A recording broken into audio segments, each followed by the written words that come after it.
Hello बच्चों, let's see the question. So our question is, in the esterification reaction, the correct order of reactivity of alcohol है.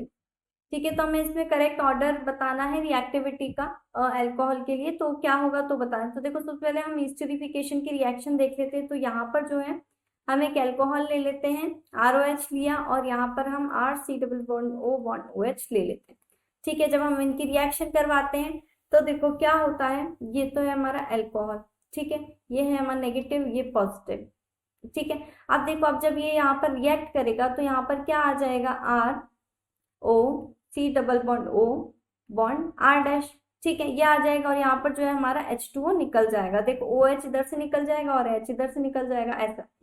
ठीक है, ये आ जाता है. अब देखो, अब यहाँ पर अगर हमें जो दिए गए हैं कंपाउंड CH3OH, CH3CH2OH, एंड इधर दिया हुआ है CH3 का होल 2 CHOH. ठीक है, तो अब अगर हम इनके कॉन्जुगेट बेस की बात करें कि कैसे लिखने में आएंगे, तो CH3O negative, CH3CH2O negative, and CH3 का होल 2 CHO नेगेटिव.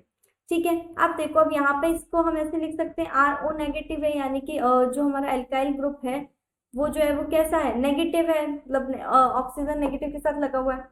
तो देखो, अब यहाँ पर क्या होता है, ये हमारा डिपेंड करता है किसके ऊपर, जो हमारी रिएक्टिविटी होती है ऑफ न्यूक्लियोफाइल के ऊपर.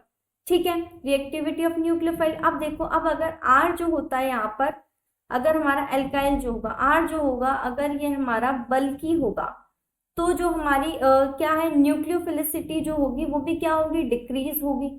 ठीक है, अब न्यूक्लियोफिलिसिटी डिक्रीज होगी, इसका मतलब क्या है कि रिएक्टिविटी भी डिक्रीज होगी.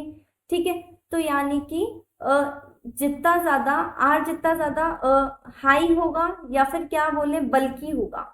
ठीक है, जितना ज्यादा ये हमारा बल्की होगा, R जो होगा, उतनी ही ज्यादा रिएक्टिविटी क्या होगी, कम होगी.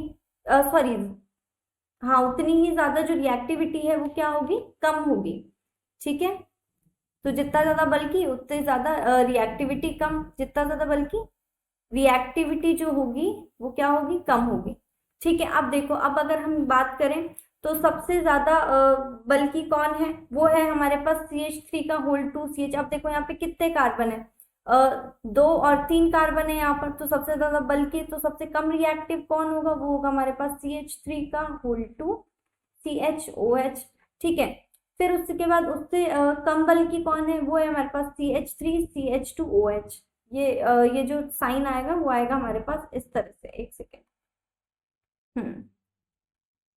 ये जो साइन आएगा वो ऐसे आएगा, क्योंकि सबसे कम रिएक्टिव है ये.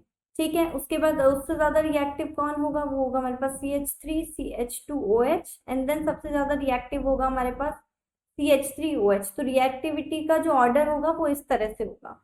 ठीक है, किस पे डिपेंड करेगा, बल्कीनेस के ऊपर. तो R जो होगा, मैं जितने ज्यादा बल्की होगा उतना ही कम रिएक्टिव होगा. ठीक है, तो अगर हम ऑप्शन देखें तो देखो, CH3OH सबसे ज्यादा बल्कि है, तो C और D तो कट जाता है, क्योंकि इसमें जो है सबसे ज्यादा रिएक्टिव तो कुछ और ही बता रखा है. ठीक है, तो A और B ऑप्शन में से देखते हैं. CH3OH सबसे ज्यादा रिएक्टिव, देन CH3CH2OH. ठीक है, CH3CH2OH, देन CH3 का होल 3 CHOH. तो ऑप्शन नंबर A जो होगा हमारा करेक्ट आंसर होगा. तो our final answer is option number A. I hope you understand. Thank you and best of luck.